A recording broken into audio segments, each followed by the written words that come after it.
Graças a Deus, amados. Vamos abrir nossas Bíblias em Marcos, capítulo 10, versículo 17. Marcos 10, 17. Nós vamos trabalhar até o versículo 31. Marcos 10, versículo 17 a 31.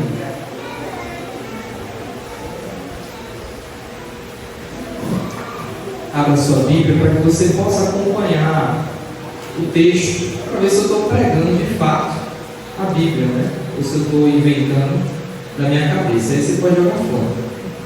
Então é bom você conferir. A gente vê na Bíblia, em Atos, que havia um povo chamado bereanos. Tudo que o pregador falava, eles verificavam se estava escrito. A gente tem que ser assim. Quero orar com você mais uma vez, antes de começar. Pai, o Senhor conhece cada coração aqui essa noite. O Senhor já ouviu cada oração que nós fizemos aqui nesse lugar. Senhor, que apesar da fraqueza do pregador, o Senhor possa falar poderosamente conosco. Nós já queremos que o Senhor está aqui nesse lugar, apesar de nós. Porque nós sabemos que o Senhor só está no lugar onde tem união e onde tem amor, onde tem devoção, onde a glória é tudo. E nós, apesar dos nossos pecados, nossas falhas, Senhor, temos tentado, temos esforçado para ser uma igreja assim. Ó Deus, que através dessa pregação o Senhor possa trabalhar ainda mais no nosso coração. Que nosso coração seja um lugar fértil, que o Espírito Santo possa pegar a palavra que vai ser dita e torná-la como uma espada dentro dos corações aqui essa noite. Foi o Senhor que trouxe cada um de nós aqui essa noite. Foi o Senhor que trouxe, Deus. Muitas pessoas, por causa da chuva, acabam desistindo de ver a igreja. Mas, ó Deus, que saímos daqui dizendo como valeu a pena vir ouvir a palavra de Deus. De fato, Deus está nesse lugar. Em nome de Jesus. É isso que nós te pedimos e suplicamos, ó Deus. Porque nenhum de nós aqui, Senhor, nenhum de nós aqui, Pai, é totalmente capaz de entender a Tua palavra. Nós precisamos de iluminação do Teu Espírito Santo. Nós precisamos de poder do alto. Que possamos ter os nossos corações abalados, impactados nesse momento. Além de tudo que já aconteceu aqui essa noite. Em nome de Jesus. Amém. Queridos, quando você olha o final de Marcos capítulo 9, Jesus vai agir de uma maneira bem interessante. Quando você olha o versículo 13,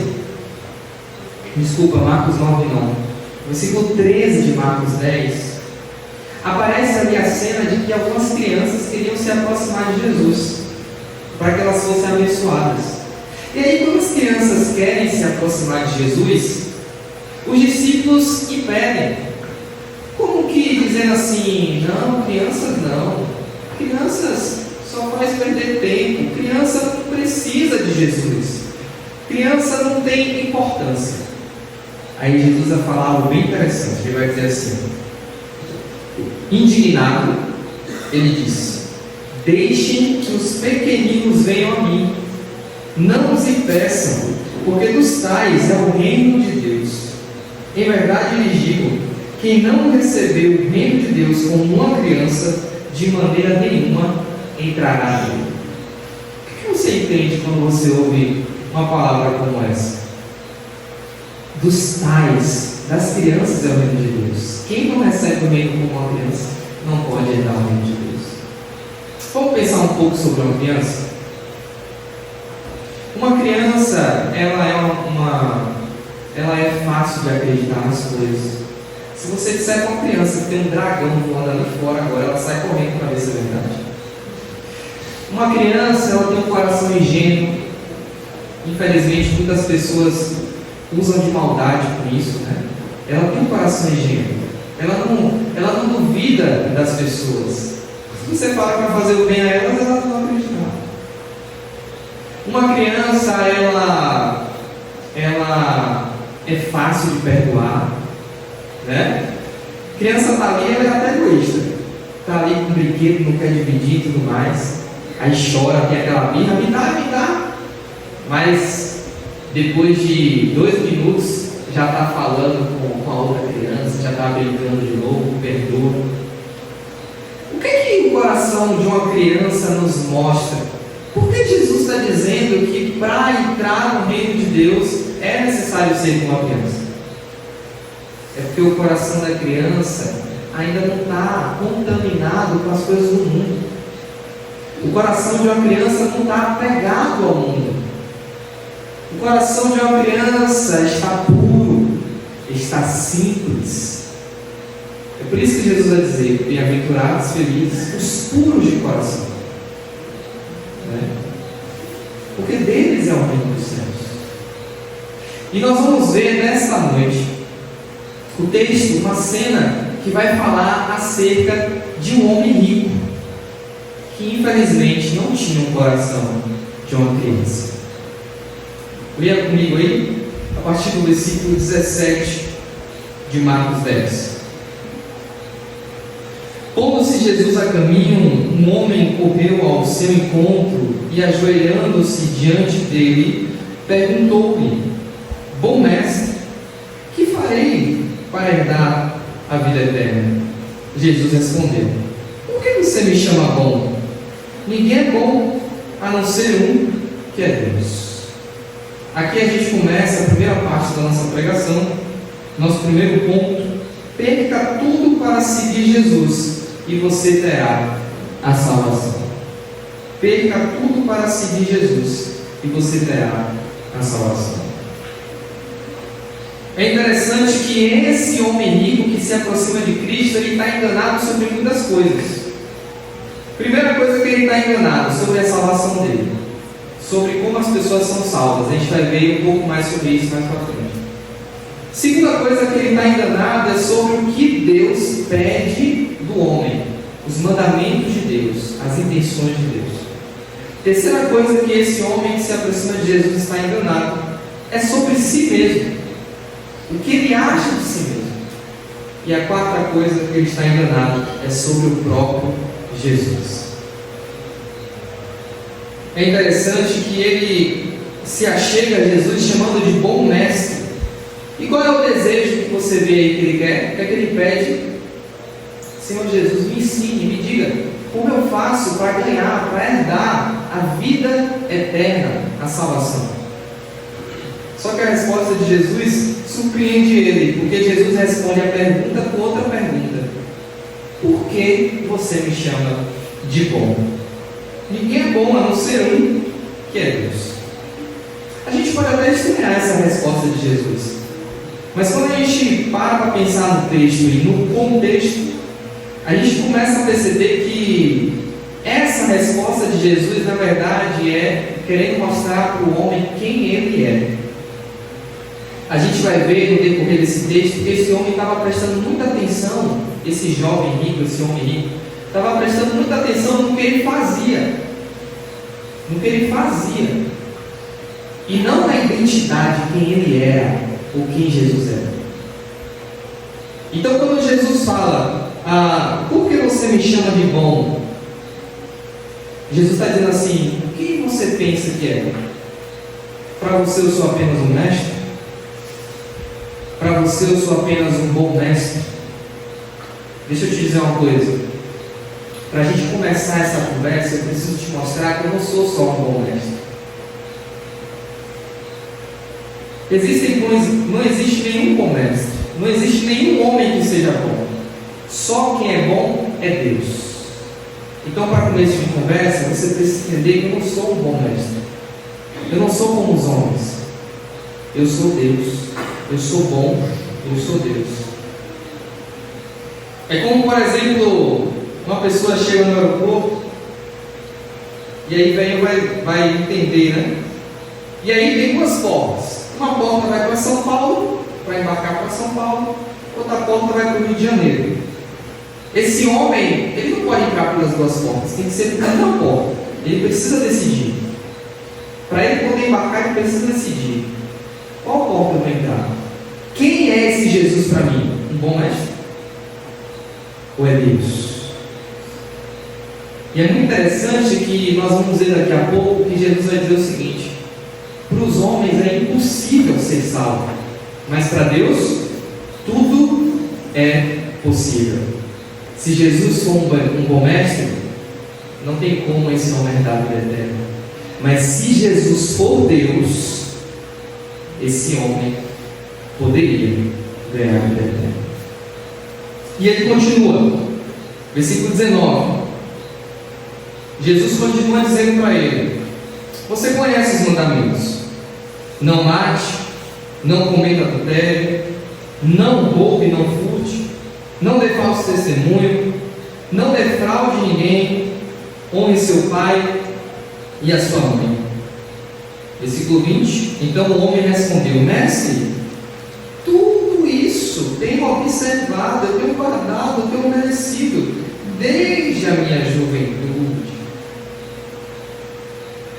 É interessante que, apesar desse homem rico dizer que ele nunca adulterou, que ele nunca matou, que ele nunca roubou, que ele nunca mentiu, e até ele responde de uma maneira assim orgulhosa, né? Desde a minha juventude que eu tenho obedecido tudo isso. Nós vamos ver agora que faltava ele obedecer um mandamento: não terás outros deuses diante de mim. Vamos ver qual era o Deus desse homem? Versículo 21. E Jesus, olhando para ele com amor, com compaixão, com misericórdia, disse: só uma coisa falta a você. Vá, venda tudo o que tem, dê o dinheiro aos pobres, e você terá um tesouro no céu. Depois venha e siga. Ele, porém, contrariado, triste, abatido com esta palavra, retirou-se triste, porque era dono de muitas propriedades. Como é fácil a gente olhar para a nossa vida e dizer: nunca matei, nunca roubei, nunca menti. Mas o mais difícil é a gente poder dizer assim: o único dono do meu coração totalmente é Deus. Porque na verdade, sempre na história da humanidade, tudo que Deus desejou é o nosso coração. É o nosso coração. É interessante também quando um líder religioso pergunta a Jesus: mestre, qual o resumo da lei? Jesus fala: amarás o Senhor teu Deus de todo o teu coração, de toda a tua força e de todo o teu entendimento. Esse homem não amava Deus de todo o coração, não amava com toda a força. Havia algo dentro dele que competia com Deus.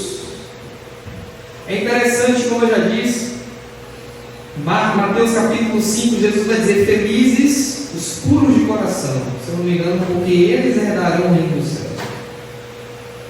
Quando você vai estudar mais a fundo esse versículo, você vai ver que uma pessoa pura de coração é aquela que não tem lealdades competindo no coração dela. É a ideia, sabe quando você minera, escava um ouro da terra?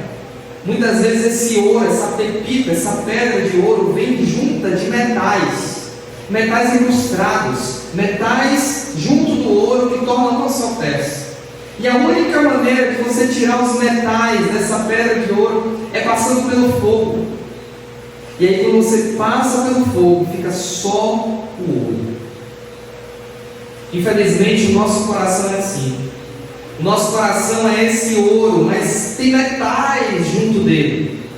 Como Kekel ensinou hoje de manhã, nós temos uma batalha dentro de nós entre o espírito e essa carne, que é má, que é ruim. Isso tem a ver com o nosso coração também. Nosso coração não deseja Deus, nosso coração quer o mundo, quer o pecado. E isso cria uma competição, e é isso que está acontecendo no coração desse homem rico. Tem uma competição dentro dele. Como eu disse, ele estava muito focado nas ações exteriores, no que ele fazia de atitudes, mas ele não percebia dentro dele o que estava lá, que era o coração. que, apesar de parecer que amava a Deus, por obedecer regras, o coração estava longe de Deus. Parece que Jesus já sabia que ele não ia seguir a ele, porque Jesus ele fala com amor. Ele se retira triste, contrariado, porque era dono de muitas propriedades. Lembra que eu disse no início da pregação sobre a criança? Uma criança, ela não tem ainda esse coração contaminado, esse coração competindo, porque o mundo já está incrustado nela. Por isso que Jesus fala: receba o reino de Deus como uma criança. Coração simples, coração entregue, coração que confia, coração ingênuo. Coração que não é apegado. Coração de criança. O que faltava para esse homem rico era o coração de criança. Você tem um coração de criança essa noite?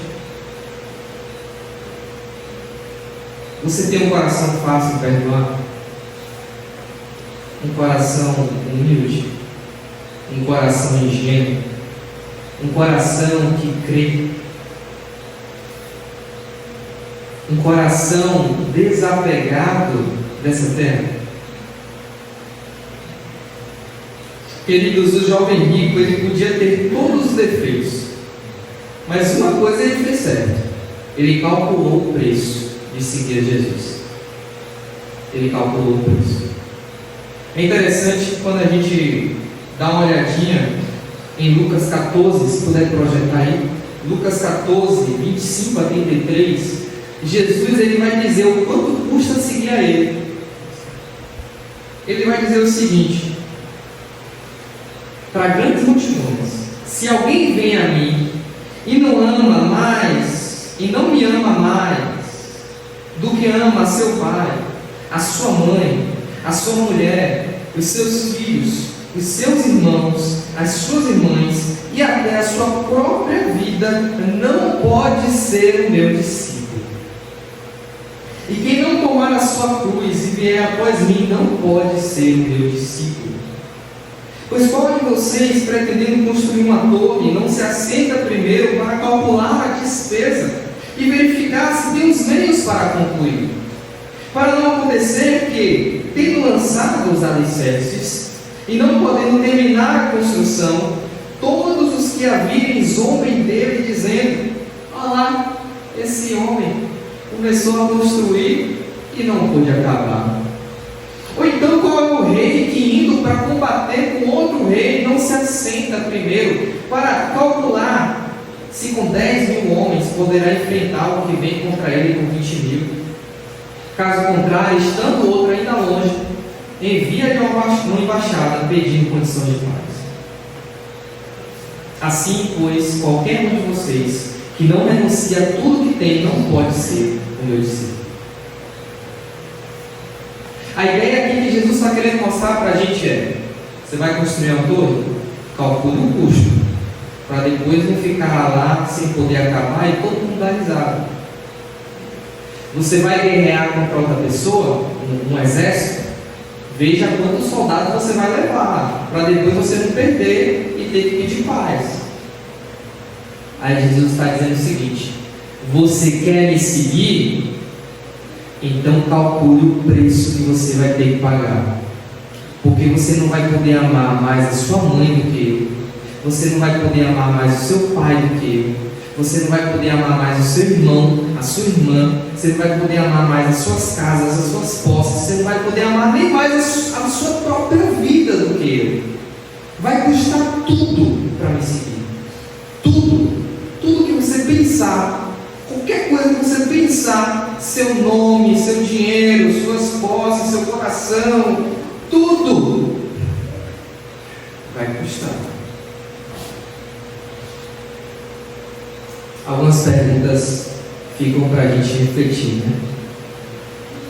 Diante disso, se o meu e o seu trabalho nos levam para longe da presença de Deus, você está disposto a deixar? Se as suas amizades, as minhas amizades, nos levam para longe da presença de Deus, você está disposto a deixá-las? Se o seu namorado ou namorada lhe levam para longe da presença de Deus, você está disposto a deixá-lo ou deixá-la? Se Deus te pedisse para perder qualquer coisa hoje, qualquer coisa, você faria? Ou há algo na sua vida hoje que você negaria? E o texto continua, meus irmãos. Jesus sempre tem um padrão de quando ele fala para as multidões, ele sempre explica melhor o que ele quis dizer para os seus discípulos. E é isso que vai acontecer agora. Quando Jesus conta uma parábola, um ensinamento para as grandes multidões, ele sempre explica mais profundamente, com mais clareza para os seus discípulos. E é isso que vai acontecer. Versículo 23. Então Jesus, olhando ao redor, disse aos seus discípulos: como é difícil para os que têm riquezas entrar no reino de Deus. Os discípulos estranharam estas palavras, mas Jesus insistiu em dizer-lhes: filhos, como é difícil entrar no reino de Deus. É mais fácil um camelo passar pelo fundo de uma agulha do que um rico entrar no reino de Deus. Olha a ênfase que Jesus está dando. Para entender o que Jesus está querendo dizer aqui, a gente precisa compreender algumas coisas. Você pode ter ouvido falar de que esse camelo seria uma corda grossa para prender os barcos, e a agulha seria o portão estreito nos muros da cidade. Pode ser tudo isso, mas provavelmente o que Jesus está querendo dizer aqui é literalmente camelo e agulha. Porque a agulha talvez fosse o menor objeto que teria um buraco naquela época, e o camelo o maior animal. Então ele está querendo dizer: pense no camelo que é gigante, agora pense numa agulha que é tão pequena. É impossível. É impossível o camelo passar pelo menor buraco que vocês conhecem. Para um homem rico, com seu próprio poder, querer entrar no reino de Deus é impossível. Há muitas lealdades, como a gente já falou, as riquezas tomam o coração desse homem. Mateus 6,24 fala: ninguém pode servir a dois senhores, porque ou irá odiar um e amar o outro, ou irá se dedicar a um e desprezar o outro. Vocês não podem servir a Deus e às riquezas. 1 Timóteo 6,10 vai dizer que a riqueza, a avareza, a cobiça, o amor ao dinheiro é a raiz de todo o mal. Esse homem, ele parecia ter as bênçãos de Deus, mas ele não enxergava que não tinha a Deus. E aí é interessante como os discípulos reagem a isso. Versículo 26. Os discípulos falam assim, versículo 26: eles ficaram muito admirados. A ideia aqui é: eles ficaram extremamente espantados. Quando Jesus falou essas coisas, os discípulos ficaram tão surpresos a ponto de perder a postura. Sabe quando alguém te conta algo que faz seu mundo cair, você dá uns 2 passos para trás e balança a cabeça assim: como assim? E eles falam: sendo assim, Jesus, quem pode ser salvo?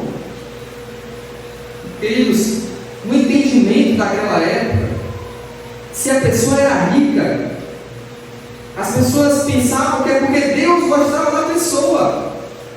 Deus gostava da pessoa, então Deus abençoava com riqueza. Se a pessoa tinha poder, se a pessoa tinha posição, se a pessoa nasceu com pais romanos, pais influentes, o povo pensava que é porque Deus gostava dessa pessoa. Eu vou te provar isso. João 9, 1 a 3 vai falar sobre o cego de nascença. Perguntaram para Jesus: mestre, para esse homem nascer cego, quem pecou? Ele ou os pais dele? João 9,34. Quando o cego vai dizer para os fariseus quem foi que curou a ele, os fariseus dizem: você nasceu cheio de pecado, porque era cego, e quer nos ensinar? Esse é o entendimento.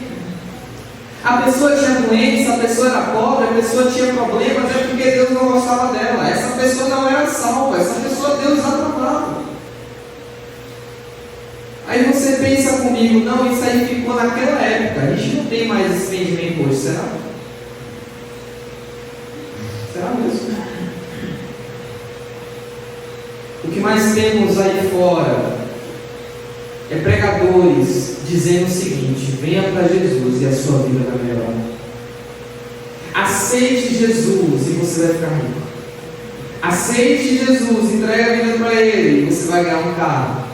Entregue a vida para Ele, a sua doença vai ser curada. Será que mudou?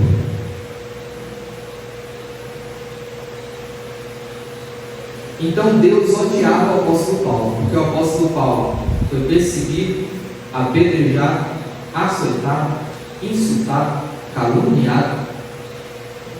Deus odiava Jesus, porque ele foi crucificado, cuspido, foi batido, apanhou, caluniado, chamado até de filho do diabo, que age pelo poder do demônio. Meu Deus do céu, o que é que estão pregando aí fora? É algo totalmente contrário ao que a Bíblia diz.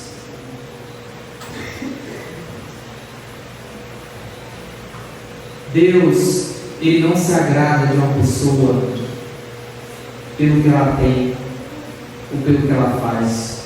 Deus se agrada de uma pessoa pelo que o Filho dele fez na cruz. Deus se agrada de mim e de você por causa do que Jesus fez morrendo pelos nossos pecados. É isso que faz Deus se agradar da gente. A pessoa pode ser a mais pobre, a pessoa pode ser a mais doente, a mais acamada, pode faltar 2 braços, pode faltar isso, pode faltar aquilo, mas se ela tem um coração segundo o coração de Deus, se o coração dela é totalmente de Deus, pode ter certeza que na hora de entrar no céu, ela vai entrar primeiro do que muito rico, do que muita gente que só tem aparência. Deus não é maravilhoso? Não é maravilhoso saber que Deus não é como nós? Porque nós tendemos a valorizar as pessoas pelo que elas têm, ou pelo que elas aparecem. Mas Deus olha o coração. É por isso que nós somos apaixonados pelo Senhor. É por isso que a igreja é o melhor lugar do mundo. É por isso que não há outro Deus como nosso Deus. Porque não há outro Deus na terra como nosso Deus. Não há. Então, queridos, prosseguindo, Jesus vai responder aos discípulos da seguinte maneira, versículo 27. Jesus, olhando para eles, disse: para os seres humanos é impossível. Vocês querem saber quem pode ser salvo? Ninguém. Ninguém pode ser salvo. Ninguém pode se salvar. Aquele jovem rico, aquele homem rico, ele achava que podia se salvar. Você percebeu isso no texto? Você percebeu isso? Quando ele pergunta a Jesus: o que eu tenho que fazer? Jesus fala e diz: ele faz. Então eu estou bem demais. Aí Jesus está bem demais? Não, peraí, que coisa do coração. Ele queria se salvar, ele achava que podia se salvar. Mas Jesus é muito claro aqui, queridos: os seres humanos é impossível se salvar. É impossível se salvar porque nosso coração é mau, porque somos maus, porque nascemos em pecado. Não há bem nenhum em nós. Se colocasse aqui um projetor aqui na frente, com tudo que a gente já fez na nossa vida, tudo que a gente já pensou, tudo que a gente já fez escondido, tudo que ninguém sabe, todos os nossos erros, nossos pecados, se colocasse aqui na frente, você e eu saímos daqui correndo, talvez moraria em outro lugar. Não tem como fugir dessa realidade. Quantos pecados foram necessários para Adão e Eva serem expulsos da presença de Deus? Porque Deus é santo. Não tem como a gente se salvar, gente. Somos cheios de pecado. Pecamos todo dia. Contra Deus, contra o próximo. Mas a última parte do versículo é o que nos traz alegria, porque Jesus disse: para Deus, tudo é possível. E isso se confirma quando Deus dá o seu único filho na cruz. Parece Chapolin Colorado. Quem poderá nos defender? O próprio Deus que nos condena pelos nossos pecados, porque Ele é justo. Ele não é como nós, Ele é justo. Ele pune a injustiça. O próprio Deus que nos condena pelos nossos pecados é o próprio Deus que provê a nossa salvação. Mas isso custou muito para Deus. Esmagar o seu próprio filho, o seu único filho Jesus, fazendo ele morrer e receber o peso de todos os nossos pecados, de toda a humanidade, da primeira pessoa que existiu até hoje é a pessoa que ainda vai existir. Todo o pecado da humanidade estava sobre Jesus Cristo. E ele foi morto. O único que não merecia morrer foi morto por nós. E o próprio Deus, que é onipotente, tem todo o poder, tornou a nossa salvação possível em Cristo Jesus. Para os seres humanos é impossível. Contudo, não para Deus. Porque para Deus tudo é possível. Nós somos totalmente dependentes de Deus para a salvação. Totalmente. Sempre foi assim, sempre. Deus sempre exigiu o nosso coração. Tem muita gente que fala assim: eu só vou para a igreja quando eu parar de beber. Eu só vou para a igreja quando eu parar de usar droga. Eu só vou para a igreja quando eu parar de ir para a festa. Isso e aquilo, isso e aquilo. Só que essa pessoa ainda não entendeu que nós não somos salvos pelo que fazemos, mas pelo que Cristo fez por nós. Deus não está aqui essa noite dizendo para você o seguinte: ei, mude para depois vir a Cristo, meu filho. Ele quer o seu coração essa noite. Aquilo que Jesus falou para aquele homem rico: vai, vende tudo que tu tem, dá aos pobres e você terá um tesouro no céu, depois vem e siga-me.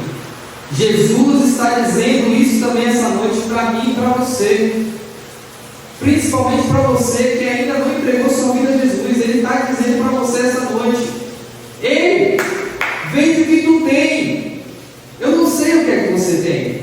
Talvez você tenha orgulho, talvez você tenha perdão que tem que liberar, talvez você tenha desapegar de posses, de bem material. Talvez você tenha que desapegar da sua vaidade e reputação, porque você tem medo de entregar sua vida a Jesus, sair lá fora e amanhã dizerem: ah, a pessoa fulano entregou a vida para Jesus, olha só, não vai durar muito tempo não.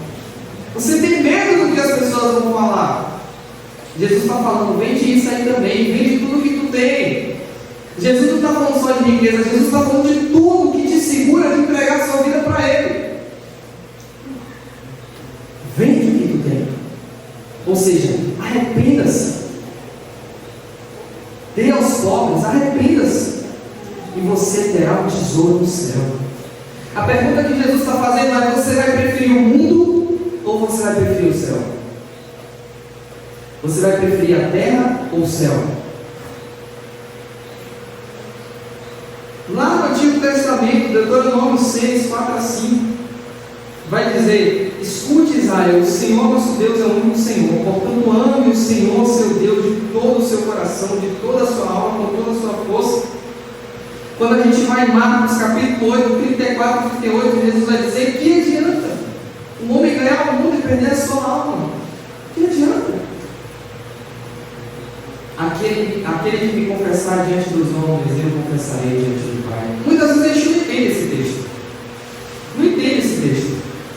A gente lê isso e não dá o devido valor. Aquele que me confessar diante dos homens, eu confessarei diante dos anjos de Deus.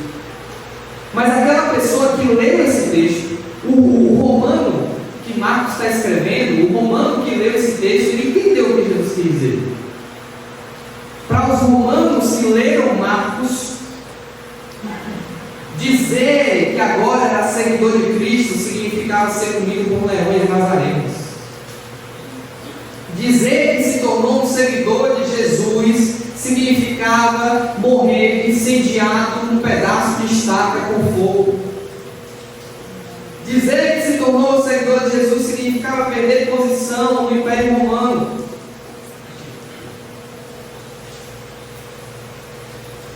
Confessar Jesus diante dos homens não é só dizer agora eu aceito Cristo, mas é de coração falar, pode vir o que vier, pode acontecer o que for, eu não abro mão de seguir esse homem, de seguir esse Deus.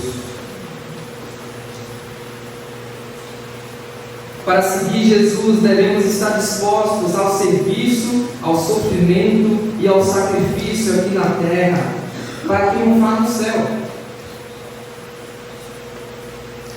Há pessoas aqui essa noite que estão querendo triunfar na terra. Está querendo ser rico aqui na terra. Está querendo ficar famoso aqui na terra. Está querendo ganhar o mundo aqui na terra.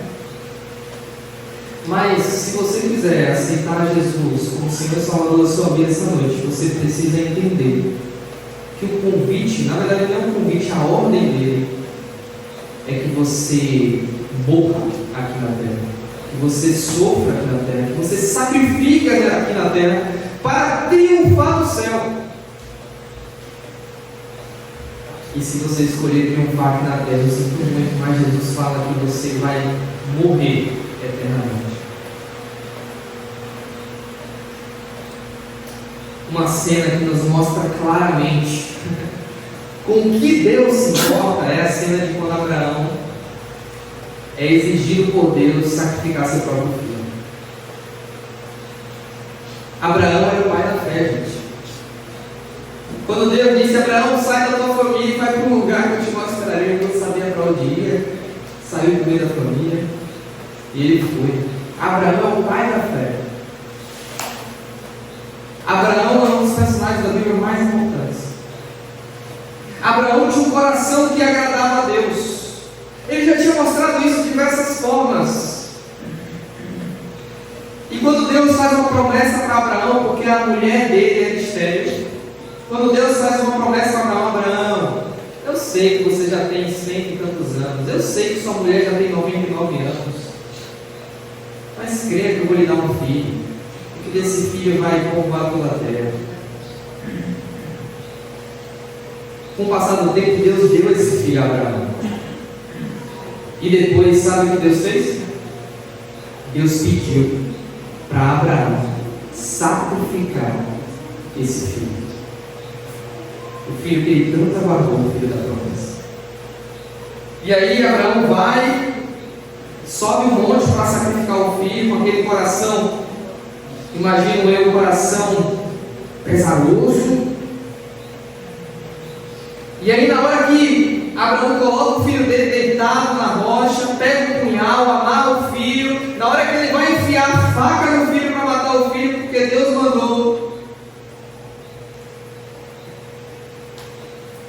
diz que um anjo fala assim: então me disse, não estenda a mão sobre o menino e não faça nada a ele, pois agora sei que você teme a Deus, porque não me negou o seu filho, o seu único filho. Abraão obedecia todas as regras. Abraão já tinha circuncidado a família toda. Abraão obedecia em tudo. Mas Deus não está preocupado tanto com isso. Para Deus não é o suficiente ter 95% do coração de uma pessoa. Para Deus não é suficiente ter 99% do coração de uma pessoa. Deus quer 100%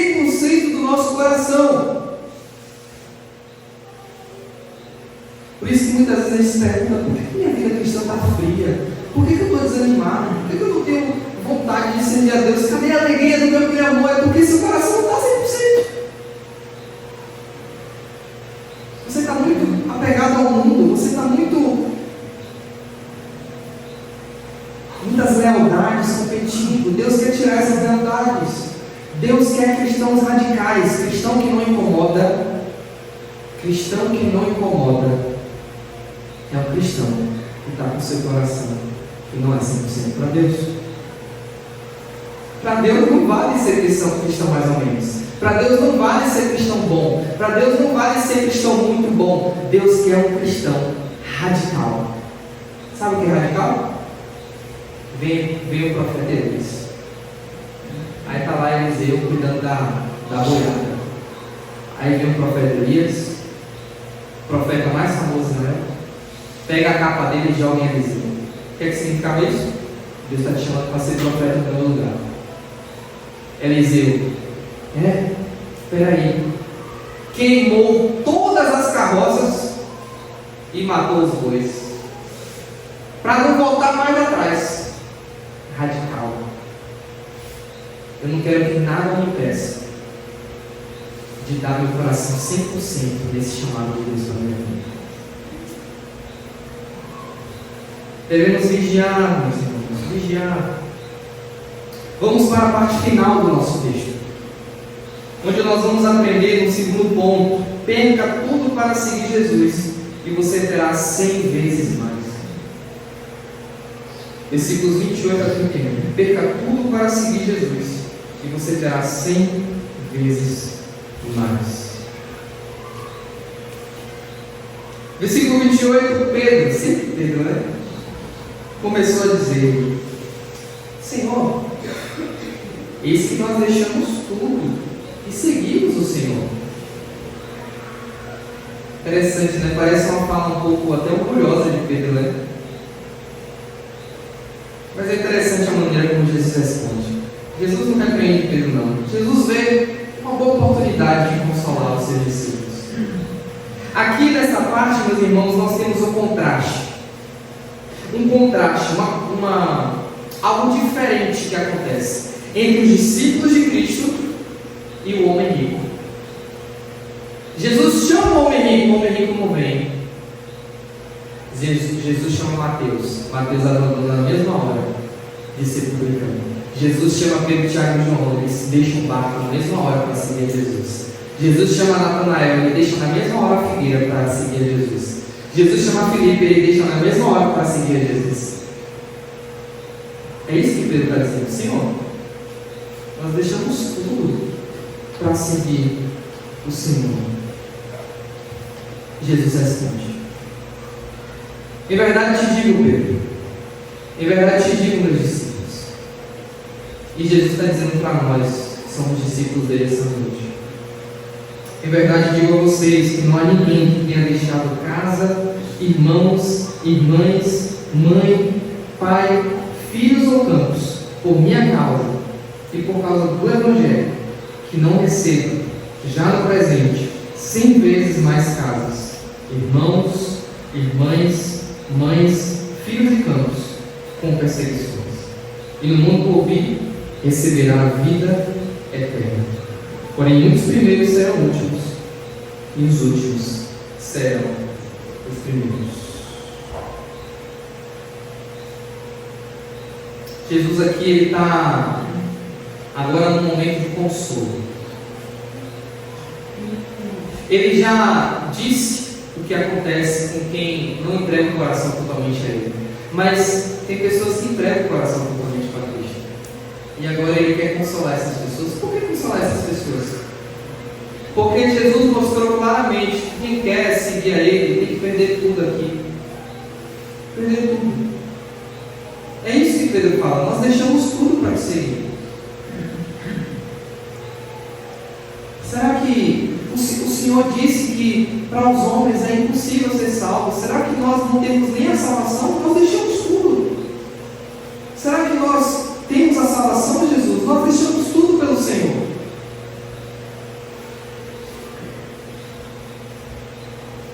E E Jesus vai responder justamente isso, meus irmãos. Que aqueles que deixam casa, irmãos e irmãs, mãe, pai, filhos, santos, por causa dele, de Jesus e do Evangelho. Porque tem muita gente que deixa essas coisas, não é por Jesus, e não é pelo Evangelho, é pelo salário, pelo conforto, é pela fama, por muitos motivos, mas por causa dele e por causa do Evangelho, que não recebam já no presente tudo isso 100 vezes mais. O que é que Jesus está querendo dizer com isso? Jesus está querendo dizer o seguinte, queridos: a pessoa perdeu casa no reino de Deus, na família de Deus, sempre vai ter um crente para abrir a porta para os discípulos de Cristo. Não é isso que aconteceu quando Jesus mandou seus discípulos para pregar o Evangelho? Olha, quando vocês chegarem em um lugar, aquele que abrir a porta da casa para vocês, fiquem lá até vocês terminarem. Nós ganhamos uma família nova quando deixamos a nossa por causa do Evangelho de Cristo. Nós ganhamos uma família nova. Uma família. Irmãos, novos pais, novas mães. E sabe o que é melhor? 100 vezes mais. Não é mais um pai ou uma mãe que nós temos. Quando entramos na família de Deus, quando nos fazemos parte de uma igreja, do corpo de Cristo, nós temos muitas mães, temos muitos pais, temos muitos irmãos, muitas irmãs, pessoas que estão dispostas a morrer por você, pessoas que estão dispostas a deixar você morar com nós, pessoas que estão dispostas a pagar o preço pela sua vida, como o Kekel disse hoje de manhã, pessoas que estão dispostas a levar você para o céu pelos cabelos.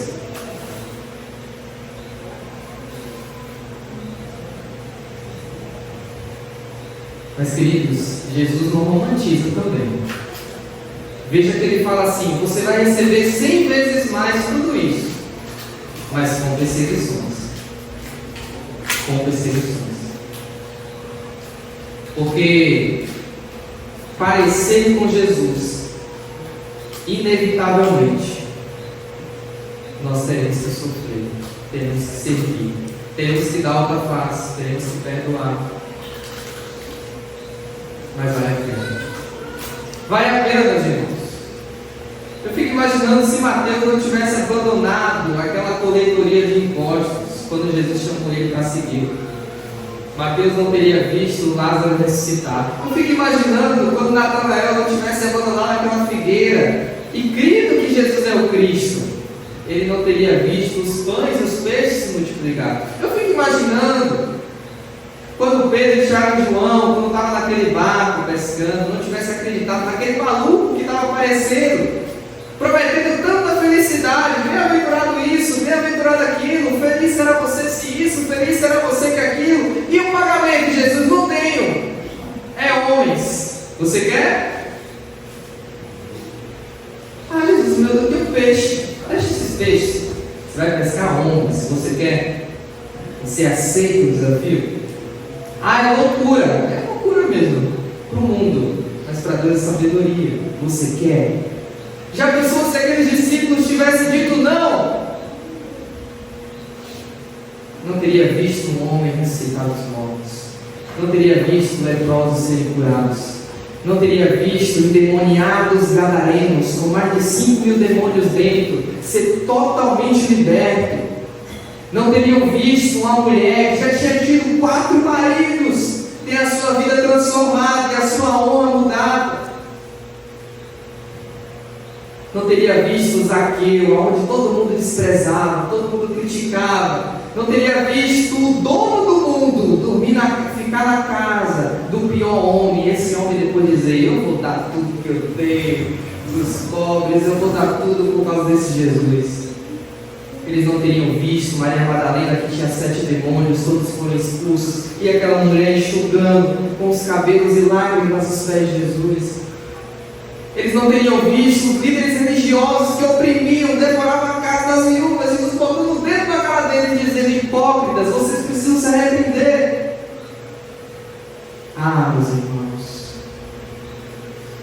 não teriam visto coisas maravilhosas. Eles não teriam entendido coisas que a maioria não entende, visto coisas que a maioria não vê. Pedro não teria andado sobre as águas. Tomé não teria tocado nas feridas de um homem ressuscitado. Meus irmãos, Paulo não teria subido a descer do céu. O convite de Deus para a sua vida nessa noite é mais do que uma renúncia. O convite para você que está aqui essa noite de Deus é mais do que você negar a si mesmo e estar disposto a perder tudo por Ele. O que Deus quer falar com você essa noite é o seguinte: eu tenho um negócio para fechar contigo. Eu tenho um negócio para fechar com você que está aqui essa noite. O negócio é o seguinte: de um lado, você continua com essa sua vida aqui na terra, na bebida, nas festas, com seus amigos, nas redes sociais, com as músicas aí que você fica tão alegre em ouvir, com as roupas, com a vaidade. De um lado você fica com essas coisas, com o que o mundo pode te oferecer. Mas do outro, eu estou te chamando para coisas muito mais maravilhosas, especiais, e que se você rodar esse mundo inteiro você não vai encontrar. Deus quer fechar um trato contigo e você perder tudo aqui nessa terra, mas você conhecer o que é o amor de verdade. Deus quer fechar um trato contigo e você perder tudo aqui nessa terra, mas você conhecer o que é perdão de verdade. Deus quer fechar um trato contigo para você conhecer o que é pessoas que ninguém dá mais nada mudarem da água para o vinho. Pessoas que estão querendo se matar, se tornarem pessoas felizes. Deus está querendo fechar um trato contigo para você parar de ser essa pessoa vazia, que sente um vazio no peito, uma falta de propósito, para ser uma pessoa cheia de propósito, que talvez vai ter que morrer pelo nome dele, mas vai morrer cheio de propósito. Esse é um negócio que Deus quer fechar com você. E Ele quer uma resposta sua essa noite. Ele quer uma resposta sua essa noite. Ele deu o único filho dele, Jesus Cristo. Sabe quem foi o único homem rico que realmente conseguiu cumprir os mandamentos? Não foi o homem rico aqui, foi Jesus. Ele foi o homem rico que conseguiu cumprir os mandamentos. Ele estava lá na sua glória, assentado no seu trono, em forma de Deus, sendo adorado por milhões e milhões de anjos, e descer para ser cuspido, para ser zombado, para ser maltratado, para ser crucificado. E foi por você que está aqui essa noite. Foi por você. Você vai confiar nesse homem rico, que é Jesus, que deu a vida por você, que te ama? Essa é a resposta que você precisa dar nesse momento. Convido aqui o Ministério de Louvor. Enquanto o Ministério de Louvor vai estar cantando, você vai ter a oportunidade de demonstrar essa decisão do seu coração por Cristo. Você vai ter a oportunidade de dizer assim: eu quero fechar esse negócio com Deus. Eu quero crer nesse desafio que esse Jesus está me fazendo.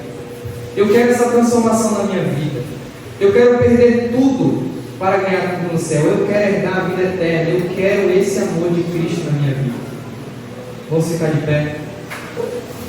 E você tem a oportunidade de dizer isso para Cristo nesse momento. Pode vir à frente.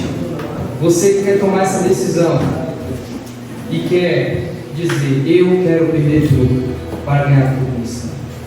Amém.